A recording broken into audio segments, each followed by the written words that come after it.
Hey everyone, if you're a proud owner of a Mercedes-Benz E-Class W212, today's video is for you. We're diving into the vital topic of the oxygen sensor, what it does and how you can replace it yourself.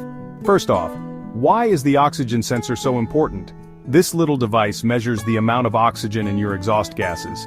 It sends data to your car's computer to ensure the engine is running efficiently and keeping emissions in check. If your oxygen sensor is faulty, you might notice a drop in fuel efficiency, increased emissions, or even a rough idle. So, how do you know it's time to replace it? Watch out for your check engine light popping on, or get a diagnostic scan that points to the oxygen sensor. Alright, let's get down to business. To replace the oxygen sensor in your E-Class W212, you'll need a few tools, a jack and jack stands, an oxygen sensor socket, and a ratchet. Step 1. Safely lift your car with the jack and secure it on jack stands. Always make sure the car is stable before you get underneath. Step 2. Locate the faulty oxygen sensor. You'll find it on the exhaust manifold or the exhaust pipe.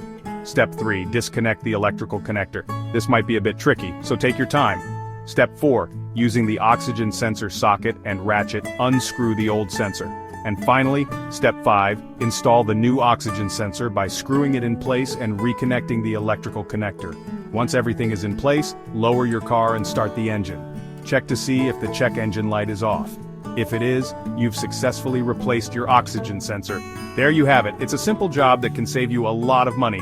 Don't forget to like and subscribe for more DIY tips on keeping your Mercedes-Benz running smoothly. Thanks for watching.